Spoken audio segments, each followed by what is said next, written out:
Hello बच्चों, कैसे हैं आप? क्लास 9 तक हमारा चैप्टर चल रहा है, उसको कंटिन्यू करेंगे। Work and energy. वर्क हम कर चुके हैं, अब एनर्जी के ऊपर आते हैं। बहुत इंपॉर्टेंट टर्म है हमारे डेली लाइफ के लिए, हमारे लिए भी बहुत यूजफुल है। और बिना एनर्जी के हम कुछ भी नहीं कर सकते। ठीक है, अगर मुझे वर्क करना है तो मुझे उसके लिए, उस वर्क को करने के लिए कुछ ना कुछ एनर्जी की रिक्वायरमेंट हमेशा रहेगी। ठीक है, अगर हम खाना खाते हैं, खाना जो हम खाते हैं, अगर हम फूड की बात करते हैं, अगर हम खाना खा रहे हैं तो वो कन्वर्ट होता है किसमें? एनर्जी की फॉर्म में, जिसकी वजह से हम क्या कर सकते हैं? कुछ ना कुछ काम कर सकते हैं। ठीक है, अगर हम कुछ ना खाएं तो हम बिल्कुल कैसा फील करते हैं? बिल्कुल ही मतलब सुस्त हो जाते हैं, बिल्कुल ही। ठीक है ना, कुछ भी करने, आलसी जिसे हम बोलते हैं, आलस बनाना स्टार्ट हो जाता है। उसको अवॉइड करने के लिए अगर मुझे कुछ भी काम करना है, अच्छे से काम करना है, तो अच्छे से खाना भी बहुत जरूरी है। ठीक है, अगर हम खाना खाते हैं, फूड अगर हम ईट कर रहे हैं, तो वो किस में कन्वर्ट होता है? हमारे पास एनर्जी के अंदर कन्वर्ट होता है, जिससे हमारे जो सारे के सारे जो भी पार्ट्स हैं वो सारे वर्किंग के अंदर आते हैं। ठीक है, और यूजफुल वर्क हम करते हैं। ठीक है, जो कार है या स्कूटर है, ठीक है, 2 व्हीलर हो गया, 3 व्हीलर हो गया, 4 व्हीलर हो गया, ठीक है, या एरोप्लेन्स भी आप लगाएं, उनको भी अमाउंट ऑफ एनर्जी की रिक्वायरमेंट रहती है टू डू वर्क। ठीक है, अगर उनको ऑपरेट करना है तो हमें एनर्जी की रिक्वायरमेंट रहती है। वो एनर्जी सोर्स को कौन प्रोड्यूस करता है? इंजन प्रोड्यूस करता है with the help of fuel. ठीक है ना, वो बर्न होता है, बर्न होने से एनर्जी निकलती है, वो एनर्जी व्हीकल को रन करवाती है। ठीक है ना, ये तो सारी चीजें हम डेली लाइफ में देखते हैं। Without energy we can't do any work, हम कोई भी वर्क नहीं कर सकते। अगर हमें स्मॉल अमाउंट ऑफ वर्क भी करना है तो उसके लिए हमें एनर्जी की रिक्वायरमेंट तो हमेशा रहेगी। ठीक है ना, तो एनर्जी की सिंपल सी डेफिनेशन है, energy of an object is defined as its capacity for doing work. कार्य करने की क्षमता को हम क्या बोलते हैं? एनर्जी बोलते हैं। ठीक है, capacity for doing work, and it is measured by the total quantity of work it can do. उससे मेजर कैसे करेंगे कि उसने कितना अमाउंट ऑफ वर्क किया है। ठीक है ना, उसी से ही हमें पता चलेगा कि उसको एनर्जी कितनी सप्लाई हुई थी। ठीक है, यहां तक जैसे हमारे को होता है ना कि इतने अमाउंट ऑफ, मतलब 1 लीटर पेट्रोल में कितने किलोमीटर चलेगा। ठीक है, होती है ना एवरेज, हम निकालते हैं कि 1 लीटर पेट्रोल में अगर वो बर्न करेगा तो इतने किलोमीटर जो है रनिंग होगी व्हीकल की। ठीक है, ये हमने कैलकुलेशन कर लिया ना, कितने अमाउंट ऑफ वर्क हमें मिलेगा कि वो 1 लीटर अगर फ्यूल बर्न होगा इंजन के अंदर, जो वो एनर्जी प्रोड्यूस करेगा, उससे मान लो अगर मैं कार की बात करता हूँ 21 किलोमीटर जो है वो रनिंग होगी। ठीक है, वो हमें वर्क डन मिला। जो 21 किलोमीटर है वो क्या है? वर्क डन है। तो ठीक है, नेसेसरी एप्लीकेशन है हमारे पास। Without energy we can't do any work. अगर मुझे किसी ऑब्जेक्ट को अपनी तरफ खींचना है तो उसके लिए भी मुझे क्या करना पड़ेगा? एनर्जी का ट्रांसफॉर्मेशन करना पड़ेगा। ठीक है, एनर्जी का ट्रांसफॉर्मेशन करना पड़ेगा, जिससे मैं उसे क्या कर सकता हूं? खींच सकता हूं। ठीक है, तो अमाउंट ऑफ वर्क डन तो मुझे तभी मिलेगा जब मैं एनर्जी का ट्रांसफॉर्मेशन करूंगा। खींचने के लिए मैं उसको क्या करूंगा? एनर्जी दूंगा, वो मेरी तरफ आएगा। ठीक है, तो जो यूनिट होती है ऐसा यूनिट,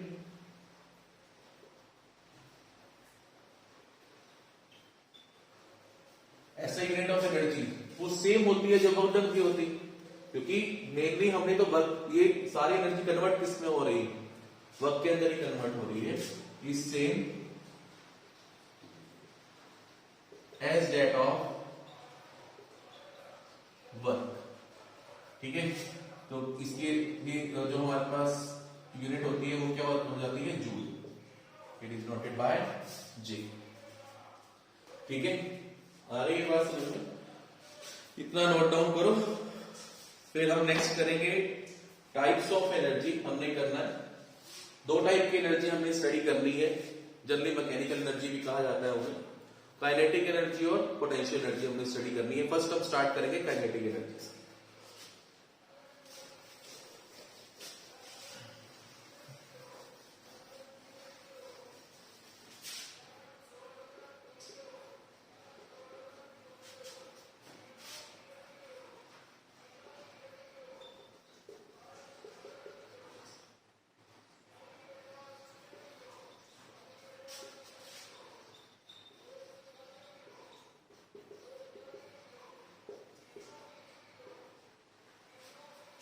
काइनेटिक एनर्जी की डेफिनेशन क्या है? Energy possessed by body due to its motion. अगर कोई भी ऑब्जेक्ट अगर मोशन में है तो उस टाइम में जो उसके पास एनर्जी होगी उसे हम क्या बोलेंगे? काइनेटिक एनर्जी बोलेंगे।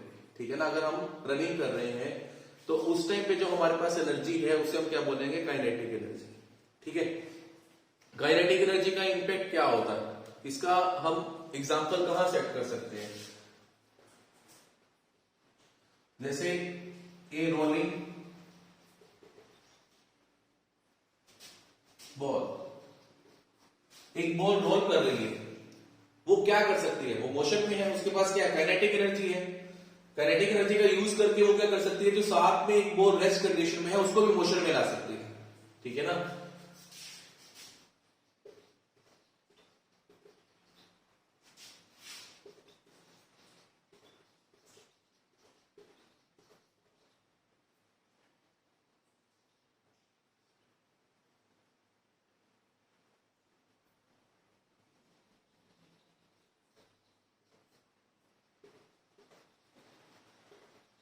ठीक है ना? एक स्टेशनरी बॉल को भी वो मोशन में ला सकती है।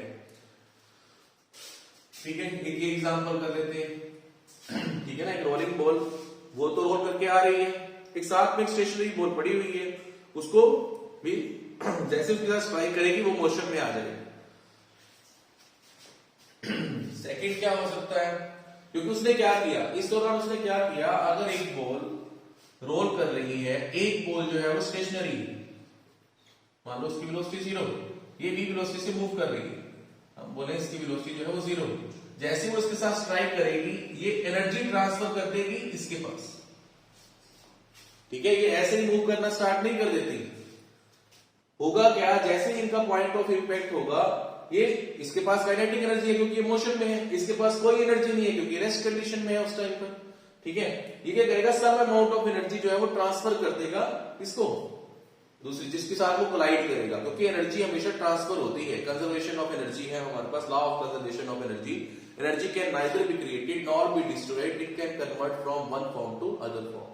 ना तो हम एनर्जी को क्रिएट कर सकते हैं, ना ही डिस्ट्रॉय कर सकते हैं, उसे हम एक फॉर्म से दूसरी फॉर्म में कन्वर्ट कर सकते हैं। ठीक है? जैसे मान लो स्टैटिक कंडीशन में था, ये जो काइनेटिक एनर्जी होल्ड करके चल रही थी रोलिंग बॉल, उसने इसके साथ स्ट्राइक किया और इसको भी मोशन में ला दिया। तो ये क्या रीजन था, क्या लॉजिक था इसके पीछे? इसने जो ये एनर्जी लेकर चल रहा था, इसने इसको ट्रांसफर कर दी एनर्जी। ठीक है? सम अमाउंट ऑफ एनर्जी, पूरी नहीं, some amount of energy transfer कर दी, और ये भी क्या आ गया? मोशन में आ गया। क्योंकि इसके पास जब एनर्जी आ जाएगी तो ये क्या हो जाएगा? एनर्जाइज हो जाएगा। ये भी कहेगा मुझे भी कुछ ना कुछ काम करना है, तो ये भी मोशन में आ जाता है। ठीक है ना? ये सिंपल सा प्रोसेस रहता है। हो सकता है कि अगर वो कंप्लीट ट्रांसफॉर्मेशन कर दे, ठीक है, हो सकता है वो उसे कंप्लीटली इलास्टिक कोलिजन बोला जाता है, जो अभी आपके सिलेबस में नहीं है। ठीक है ना? अगर वो कंप्लीटली ट्रांसफर कर देगा तो ये रेस्ट कंडीशन में हो जाएगा, ये मोशन में हो जाएगा। जितनी वेलोसिटी से ये मूव कर रहा था, ये उतनी वेलोसिटी से मूव करने लगेगा।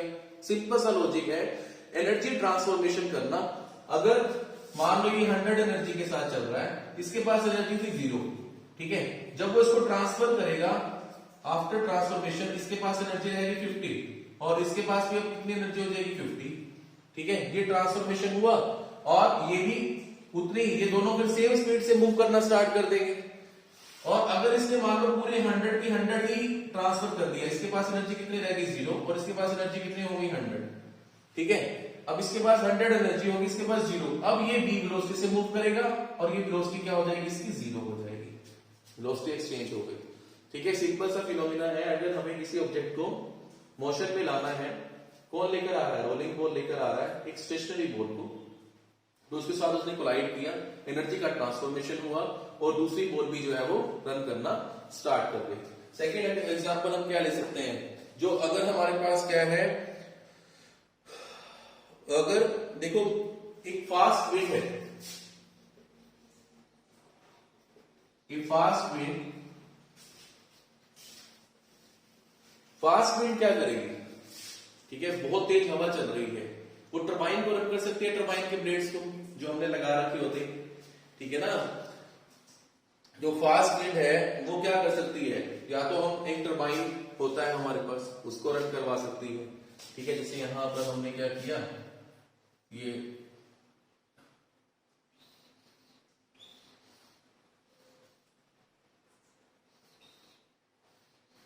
ये कोई टरबाइन और ये फास्ट विंड आ रही है, बहुत तेज वेलोसिटी से मूव कर रही है, ठीक है।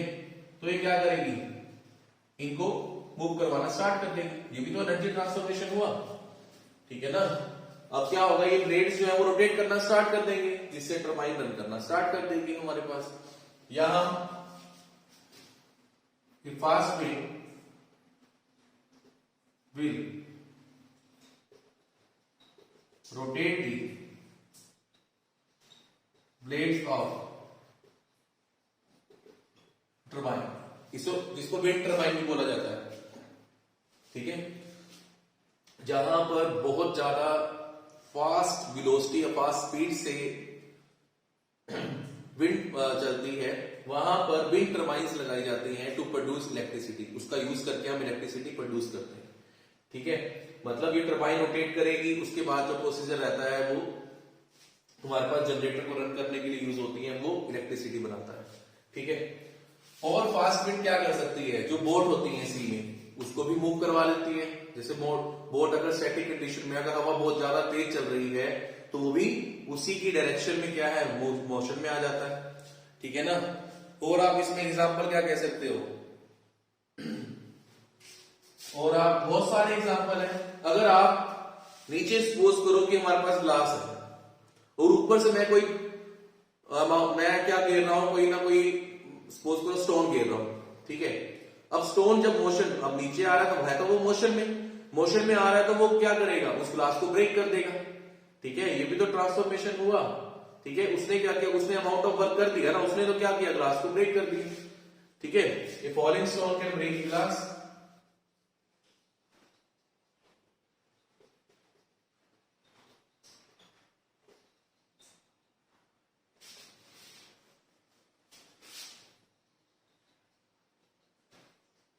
वो ग्लास को ब्रेक कर सकता है, ठीक है ना। ये हमारे पास काइनेटिक एनर्जी के कुछ एग्जांपल हैं, इसे नोट डाउन करो, फिर हम एक्सप्रेशन करेंगे काइनेटिक एनर्जी का फॉर्मूला क्या होता है।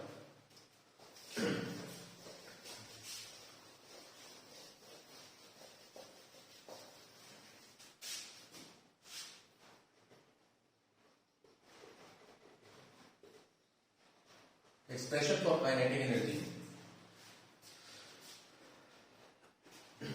देखो हमने क्या किया, एक ऑब्जेक्ट पिक किया, ये ग्राउंड सरफेस है हमारे पास, और रोल कर रहा है, मतलब यू वेलोसिटी से मूव कर रहा है, ठीक है।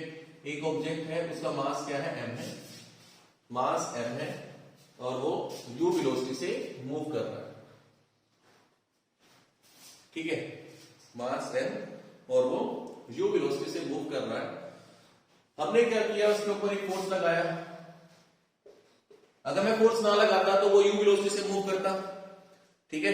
हमने क्या किया, उसके ऊपर फोर्स F लगाया, और वो फोर्स कब तक लगाया, जब तक उस पर डिस्प्लेसमेंट S नहीं आ गई, मतलब वो इधर रीच नहीं कर गया,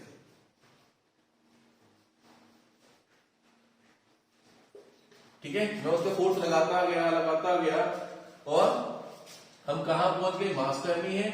अब मैं फोर्स लगाऊंगा, फोर्स लगाने से क्या होता है, उसकी वेलोसिटी में चेंज आएगा। अगर मैं कोई भी force and laws of motion में हम कर चुके हैं कि अगर मैं किसी ऑब्जेक्ट के ऊपर कोई अनबैलेंस फोर्स ना लगाऊं तो उसकी मोशन में कोई चेंज नहीं आता।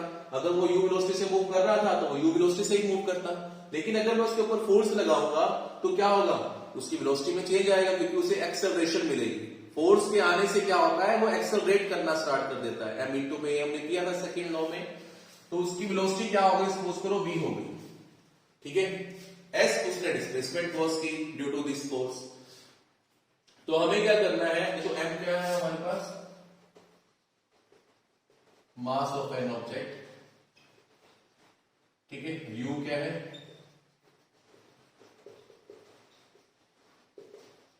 इनिशियल वेलोसिटी, v क्या है, फाइनल वेलोसिटी, और s जो है वो क्या है, displacement cost by force f, और f जो है वो क्या है हमारे पास, फोर्स है जो हमने अप्लाई किया, ठीक है। यहां तक क्लियर है इतना क्वेश्चन। तो सबसे पहले तो हमें ये फाइंड आउट करना है कि डिस्प्लेसमेंट कितनी कॉज हुई, हमें पता लग गया कि मैंने फोर्स लगाया, अब u वेलोसिटी से वो v वेलोसिटी में कन्वर्ट हो गया, तो उसने कितना डिस्टेंस जो है वो ट्रेवल किया। कैसे करेंगे, मोशन इक्वेशन हमने की हुई है, v square minus u square is equal to 2as, v is equal to u plus 18, s is equal to ut plus half 80 square, ये मोशन इक्वेशन हमने की हुई है, ठीक है ना। तो देखो टाइम पीरियड का तो इसमें कोई फैक्टर नहीं है, तो हम ये दो इक्वेशंस तो हम यूज कर ही नहीं सकते, हमारे पास फैक्टर आ जाएगा v square minus u square is equal to 2ax, ठीक है। अगर यहां से मैं s की वैल्यू आइडेंटिफाई करूं तो आंसर आएगा v square minus u square divided by 2a, यहां से हमने डिस्प्लेसमेंट निकाल ली। हमें फाइनली एनर्जी तक पहुंचना है तो मुझे वर्क डन निकालना होगा, मैंने डिस्प्लेसमेंट फाइंड आउट कर ली। अगर मैं वर्क फाइंड आउट करूं, वर्क का फॉर्मूला क्या किया हुआ है हमने, फोर्स इनटू डिस्प्लेसमेंट, ठीक है, फोर्स इनटू डिस्प्लेसमेंट।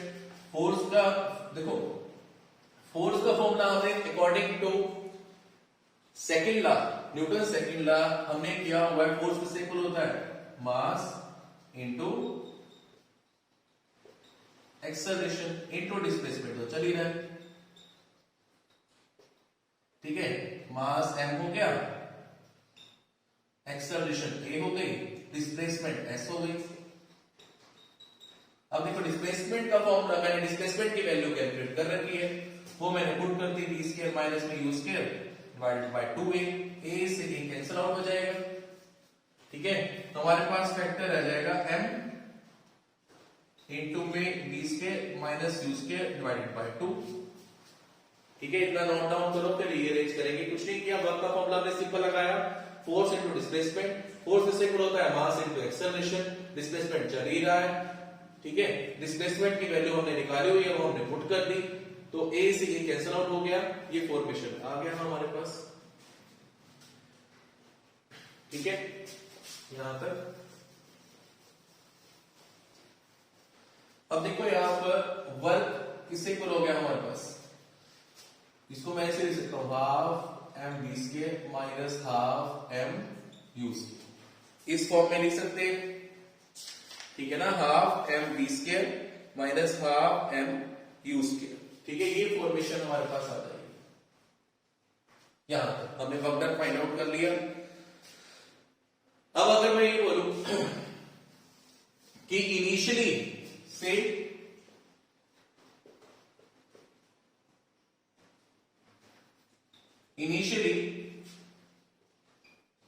ऑब्जेक्ट जो था इज इन रेस्ट कंडीशन, अब मैंने ये मान लिया कि ऑब्जेक्ट इनिशियल में रेस्ट कंडीशन में था, रेस्ट कंडीशन में था, तो दैट मींस उसकी इनिशियल वेलोसिटी कितनी हो जाएगी, 0, ठीक है। मैंने उसके बाद फोर्स लगाया, फोर्स लगाऊंगा तो उसमें मोशन आएगी और उसको फाइनल वेलोसिटी भी मिल गई, ये भी तो हो सकता है ना, जरूरी थोड़ा ना कि हम मोशन वाले ऑब्जेक्ट पर ही फोर्स लगा सकते हैं कि ये मूव कर रहा है और मैं इसके ऊपर फोर्स लगा रहा हूं, उसकी वेलोसिटी चेंज हो रही है। अगर ऑब्जेक्ट रेस्ट कंडीशन में है, मैं उसे भी मोशन में ला सकता हूं, ये तो फोर्स की एप्लीकेशन है, तो दैट मींस मैं u को क्या पुट कर दूंगा, 0। अगर हम u को 0 पुट कर देते हैं तो वर्क डन की वैल्यू क्या आ जाएगी, हाफ m v स्क्वायर, ये वैल्यू आ जाएगी हमारे पास, ठीक है। अब ये जो वर्क डन है, ये वर्क डन कैपेबल है, ठीक है ना, ये वर्क डन कैपेबल है इस ऑब्जेक्ट को मूव करवाने के लिए, ठीक है ना। This work done is enabling the object to acquire velocity v, इससे इसको क्या मिल रही है, ऑब्जेक्ट को v वेलोसिटी मिल रही है। और हमने यही बोला कि वर्क डन किस फॉर्म में स्टोर होता है, एनर्जी की फॉर्म के अंदर, ठीक है ना, एनर्जी से ही हम वर्क कर पाते हैं, ठीक है।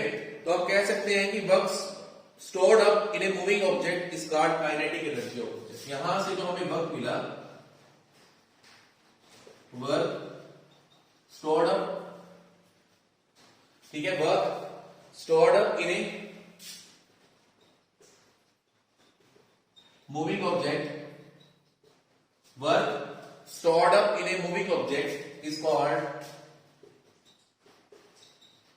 kinetic energy, ठीक है। काइनेटिक एनर्जी की शॉर्ट फॉर्म हमने कर दी KE, ठीक है। तो दैट मींस मैं इसे लिख सकता हूं, काइनेटिक एनर्जी किससे मिला गया हमारे पास, हाफ m v स्क्वायर, ये हमारे पास काइनेटिक एनर्जी का फाइनल एक्सप्रेशन बन जाता है जो हमें आगे यूज करना है, हाफ m v स्क्वायर। ठीक है, इतना नोट डाउन करो।